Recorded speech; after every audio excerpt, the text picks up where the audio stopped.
What's up, YouTube? Today we're going to be talking about everything that you need to know in order to get lean, and by the end of the video you will have the exact formula for working out, eating and sleeping, all the three things that you need in order to get a six-pack, to lose all your belly fat, and to get that muscular build, the shoulder to waist ratio. So if you have a notepad and pen, go get it, pause the video, go get it and start taking notes, because everything in this video will help you get the body that you have always dreamed of. And I have gone through many years of experience and like trial and error, failing and now on the journey in my success. And currently, just to give you guys a little bit of background, 3 months ago I was around 28% body fat. I'm currently at the lowest that I've been 3 months later at 17% body fat, and in around 2 months I'll be at my goal body fat percentage, which is 12%. So the first thing that we want to begin with is nutrition, and this is where you need to start taking notes. In order to lose body fat, okay, let's start with what the goal actually is. And the goal is to lose body fat and to gain muscle. A lot of people will be skinny fat and be like, nah, I need to grow muscle first, which means I need to put on a whole bunch of weight. If you do this, you are only going to stall, and you are going to put more time in between you and your goal. And the reason is because if you just consume a bunch of food while you're skinny fat in order to gain weight, yeah, you're going to grow muscle, but the amount of body fat that you're going to grow, like get from dirty bulking, is going to take you double the time to lose. And then on the way down, you're also going to be losing muscle along with fat. So the goal is to get lean first, no matter what your body type is. You want to lose body fat. And on the way down, you can actually grow muscle. The reason you want to lose body fat, a few reasons. Number one, when you start losing visceral fat, which is the fat that is on the inner surface of your body, so not the outer surface, but literally in your organs, when you start losing that visceral fat, which is the hardest fat to lose, your testosterone will spike. And this will benefit your lifting, this will benefit your sleep, this will benefit your mood and regulate your hormones. This will just enhance your life quality as a male. And I'm assuming most males are watching this. If you're a female, same rule applies, but you don't need to lose as much body fat. I think women are at their finest when they're around 20% body fat. As men, we should be aiming to get at least below 15% for a healthy and good quality life. So when you're dropping body fat and gaining lean muscle, you're going to get that look, which are six-pack abs, broad shoulders, chest popping out, and just you look bigger when you've lost more weight than what you do when you're fat. You actually look bigger even though you're literally, you weigh less. I go to the gym and sometimes I think I don't want to take off my singlet because I'm going to look small, but I look bigger than what I was when I was fat. So, time to take your notes. The way to lose body fat and to gain lean muscle on the way down is to figure out what your maintenance calories is. And this is an accumulation of age, height, weight, gender, and your daily activity. And there's a calculator somewhere online. Just type in Google daily maintenance calorie calculator, and you just put in all of the formulas, and it will spit out a rough estimate. If you really want to get intricate and detailed, you can go get a DEXA scan and speak to a professional for the exact daily calorie intake. But if you just know your roundabout and it's 100 to 200 calories more or less, it's a great starting point. some certain factors do contribute, such as like your resting heart rate, your oxygen intake, your VO2 max, things like that. But it's very intricate and detailed. You don't need to worry about it. To begin with, you just get your average daily calorie intake. And what this is how many calories you need in order to maintain weight, but also to maintain like just living pretty much. So like, how much calories do I need in order to like breathe when I'm resting, and also for the daily exercise that I'm doing, so that my body can survive. So once you figure out your maintenance, what you want to do in order to lose body fat is to go into a slight calorie deficit. And this is where a lot of people get it wrong. And we live in a consuming society. And everybody wants an instant quick fix. Let's get it done now, next day delivery. And I've mentioned this in a lot of videos, and this will be the detriment and demise to the body that you desire. Because if you go too fast, too quick, what's going to happen is you're going to lose a bunch of weight, yes. You will lose body fat, yes. But you will also start losing a lot of muscle. So when you're coming down and you plateau, say your daily calorie maintenance is 2,500, and you're like, I want to do it quicker than 6 months. I want to do it in 2 months. And you half your calories or even less, and you start eating 1,200 calories. What's going to happen is your body is going to hold on to the body fat, because the body fat in your body is energy conserved, and it's going to go into starvation mode, and you're going to end up just being skinny fat. And because you're not consuming enough nutrition and you're not consuming enough nutrients, your muscles will not grow. They have nothing to be able to grab onto to repair and to grow back stronger or even bigger. So you will lose a whole bunch of weight, but you're going to look skinny fat.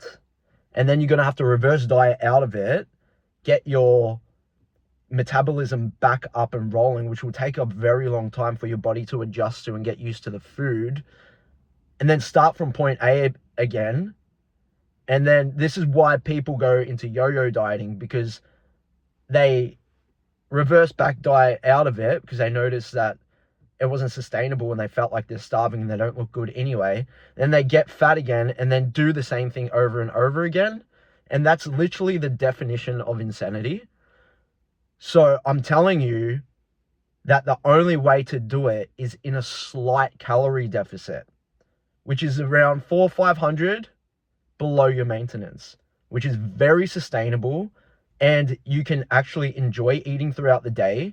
You can have 4 meals that will fill you up, especially if you're choosing foods that are high density volume, such as potatoes. Like, you can have so much potatoes, chicken breast, rice, Greek yogurt, oats, frozen berries, bananas. Like, it's good, healthy, nutritious food that is going to fill you up, and you actually feel good while you're eating it. Like, you just need to consume the right amount of it.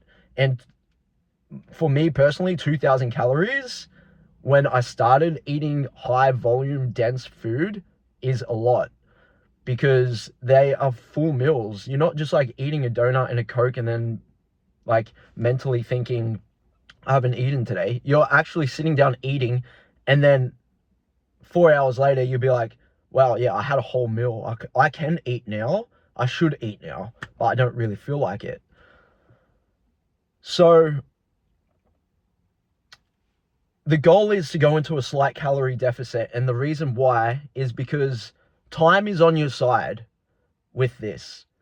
If you take 6 months to get from 28% or 30% all the way down to 12%, that slight calorie deficit is going to build your muscles big, because you're getting enough nutrients to rebuild and repair the muscle, and your body fat is slowly, incrementally decreasing over time, which means as that's happening, your muscles are getting bigger and they're literally popping out of your skin. Like, that's what you want. You want muscles to be bulging out of your skin. You want that separation in between your chest, and you want all the separation between your shoulders, your tries, your buys. You want that aesthetic look, and the only way to do it is to be very specific in the way that you're taking the medicine, which is the food, to be able to orchestrate the muscles to look that way. So that's on the nutrition side of things. Go into a slight calorie deficit, 400 to 500 on the way down, and just remain consistent. It may get boring. The easiest way for me actually is to just continuously eat the same food. So it's already like all prepared. Like I don't have to think about too much. So yeah, I have some variances. Like some mornings I'll have chicken breast instead of salmon, or I'll have extra lean ground beef mince instead of like a steak. There are some variances to mix it up, but it's not nothing too crazy. Now, when it comes to cheat meals, you don't need cheat meals. Like, you do not. Like, I would say to anyone that's watching this video, if you want to get to 12%, like, don't eat a cheat meal. Like, you don't need to shock your system. What you need is discipline. It's 6 months out of your entire life. You've probably had boobs or tits for the past 6 years. So you can, like, just put in 6 months of hard work and stay disciplined. Like, it's not that hard. This is what's going to separate you from your old self. And so just don't eat a cheat meal. Once you get to the goal weight that you want to eat, like, be at, sure, go for the cheat meal, but also like incorporate it within your macros too. So yeah, cheat meals don't, like, at all. That's the answer for that. When it comes to exercise, this is what, like, my passion. I love exercising. So what I do is 4 days on and 3 days off, and it's a split. And the reason that I do this is because during those 3 days, I'm repairing completely and I'm resting, both psychologically and physically. And I'm giving myself the time to be able to rebuild, because rest is where the muscles are actually grown, and through eating, and also slowing down the nervous system as well, you're able to repair. And also on the third day, after the third day of rest, I'm like fiending to get back into the gym. Like, I can't wait. So that's why I don't do like 2 days on, 1 day off, 2 days on, 2 days off. Like, some people do it like that, but I just take the whole 3 days because it builds excitement, and I know during that time I'm going to be repairing. Now, into like the splits of exercise that I do and everyone that's watching this video should do. When it comes to exercise, you want to do the exact same exercise and routine every single week. And the reason that you want to do this is so that you can keep track of your reps and weight range to progressively overload. And so you can do a variance of like a bro split, or a push-pull legs upper, or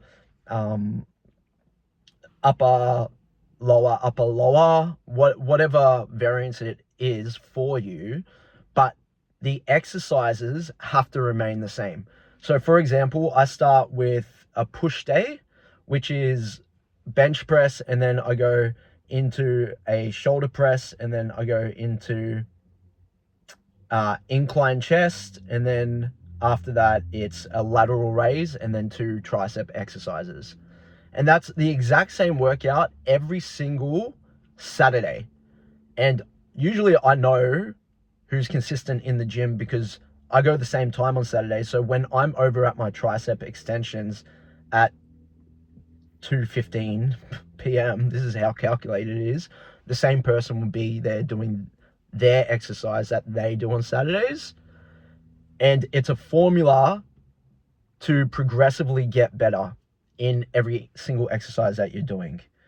And the reason you want to choose the same exercises is because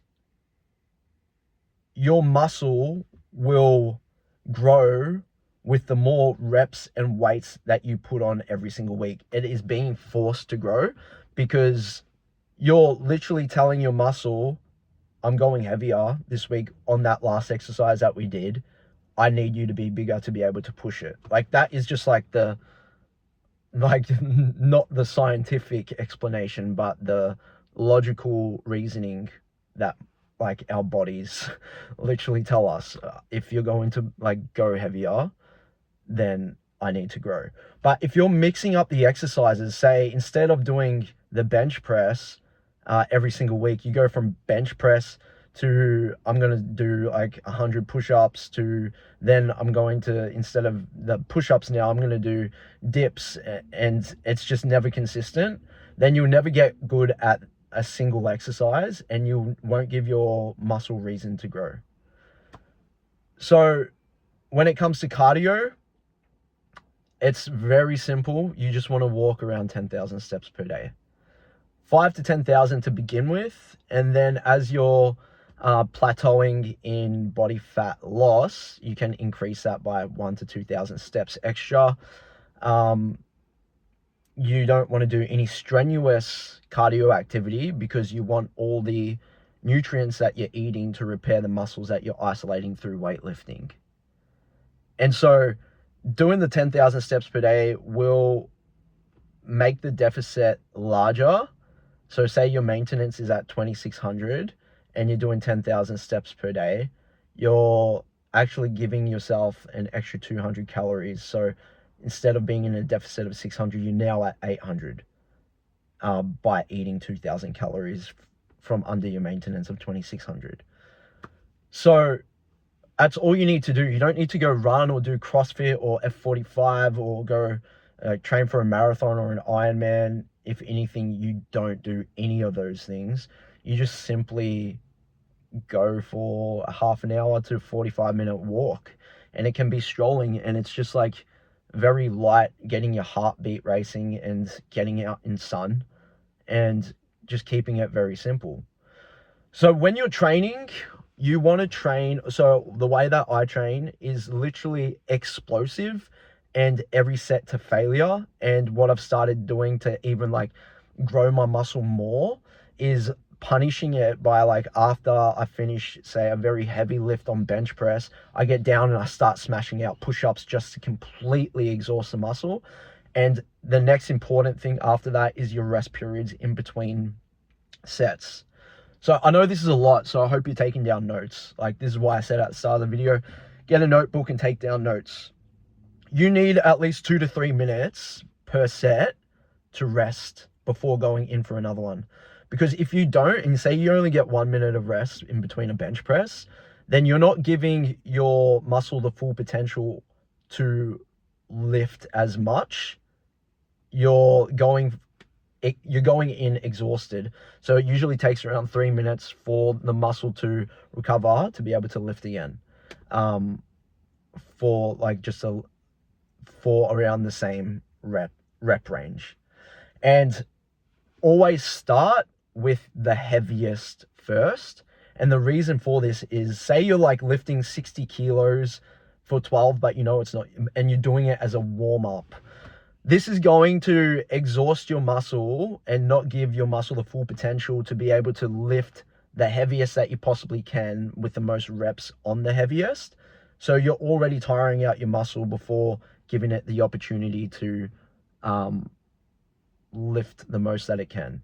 So you start with the heaviest, you lift the most that you can, and you work your way down, because you want to start like with full energy and exhaust like naturally. You don't want to go like this, like start here, and then instead of like starting here, you're starting here, and then when you're going heavier, the most you reach is here.